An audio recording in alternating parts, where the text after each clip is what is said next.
I just had a conversation with a friend that I think has changed the way I think about this year and maybe even just like the whole theme of year of turning pro. One of the things about turning pro is about showing up every day and keeping the discipline of maintaining your obligations and also just managing the pros and cons of different decisions and being clear-eyed about the transitions and drawbacks of different decisions. So all of that is still true. It's not like I am moving away from that as a commitment. But one of the things that I was talking about with them was what really activates me and what really excites me about work. And what I realized is that this period of time between basically what we're calling 0 to 1, basically taking something that doesn't exist and making it. That's something that really, really excites me. So the early days of Arts in Progress, the early days of making music videos, the early days of any consulting project where I'm going in and I'm solving a problem for a client, the early days of everything feel really, really exciting.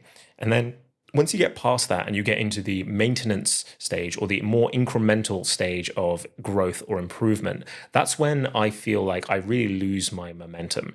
And what I have always thought is I need to learn how to get through that stage because I am capping myself in terms of how much success I can have in a certain field. Because every time I have this, the ramp up of all of the things that you have to learn and all of the small wins that you have early on, I can get through that really excitably and really motivated. And then when it starts to get to the bit where it's a bit more of a plateau and the trade-off is a lot more steep and there's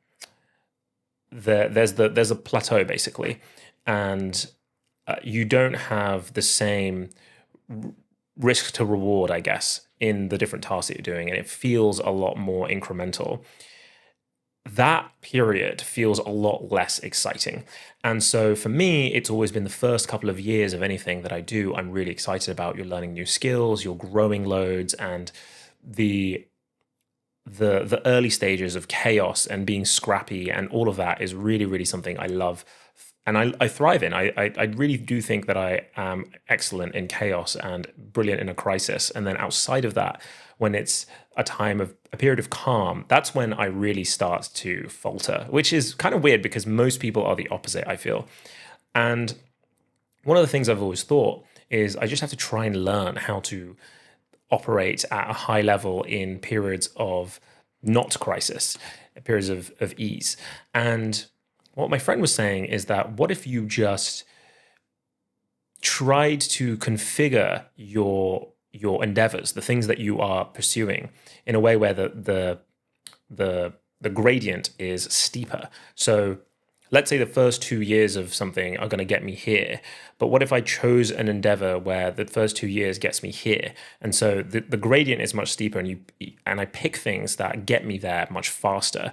And so my time to real money or my time to real success in different endeavors is, you calibrate it in a way that makes me feel like it is an ambitious project rather than trying to stay at this slope, which is sort of the worst of both worlds when it comes to my ability to tick, because it's not steep enough for me to activate my motivation, but it's also not shallow enough for me to just have a really chill life. And so what I should do is have really steep periods followed by really chill periods followed by really steep periods, but do that in a clear-eyed way that I am aware of. And that's where the turning pro element comes from. Rather than having this extreme period of work followed by burnout, you can have a conscious period of work followed by rest, because you don't get to the point where your body tells you you have to rest yourself. You decide that, okay, we've gotten to this success, now it's time to do something new. And so this is an idea that's percolating as of a couple of minutes ago, after getting off this call with my friend.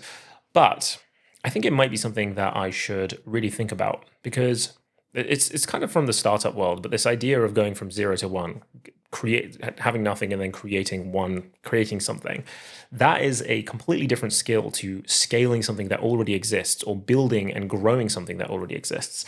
And that is somewhat of a different way of thinking. And I think the people who can take something that already exists and make it really great, that is it's a whole different skill that you can really have someone else do, or just stop. I mean, you don't have to do, I mean, if it's not your job, then you don't have to do it, but you can just take a hobby on, learn a bunch of it, and then let go of the hobby. You don't have to do it forever. And I have done that. I realized that outside of my work, I am pretty much someone who will learn a hobby for a very short period of time and then let it go when the learning component starts to wane and it's more about just doing the thing. And so maybe what I need to do is really have a steeper challenge for myself when it comes to my videos. And that's not to say I'm going to like completely grind at an insane work rate, but I think I need to set more ambitious targets in order to activate my ability to make videos. So make videos is the thing that I'm currently struggling with, and that's why I'm talking about that. But I think it might also be why this challenge has really activated me, because making something every single day is a commitment to consistency, which I'm not very good at. And so that felt like a real challenge. That was a steep learning curve. And then I think that because I'm continuing to trying to challenge myself in order to keep the learning curve steep by including a bigger camera and doing other things that try to allow me to improve myself, then I feel like I'm keeping the learning curve steep. But then every couple of weeks, I feel like there becomes this like really flat plateau point. Once I learn a specific skill, I can just do it with no additional cognitive effort. And so this ramble feels a little untidy. But what I'm trying to say is that one of the things that I think has really been unlocked by this conversation is that doing something that really activates me is something that I need to observe and try to find ways to implement in different areas of my life. And one thing that I can do is try and keep that learning curve really steep, because that's the thing that keeps me engaged. And that's really prominent when you're going from never having made YouTube videos to starting making YouTube videos. And then when you start to get into the point where it starts to feel a little samey, you can add another component that pushes you back up in that steep learning curve. So while these videos have been really exciting to make, I also want to do the bigger projects that I do for Answer in Progress. And I think right now what's happening is that the learning curve for an Answer in Progress video is like this, but what I need it to be is like this. And so maybe adding a little bit more of an ambitious angle to each video is the way that I can make it go like this, but not in a way that's extremely production heavy. I need to create a challenge that feels within my zone of interest rather than something that feels really outside of it. And so those are my thoughts for today. I think that the learning curve and the ability to succeed needs to be a lot steeper rather than trying to get there in a completely linear way where I split the difference basically. And I should just have periods of like real steepness and then real flatness. And I think that would be maybe more sustainable. Again, no conclusions from this video. I am actually just going to continue to think about this idea and how I can implement it. And so maybe in the next few videos, or I might check in later on, you will potentially see how this idea will grow.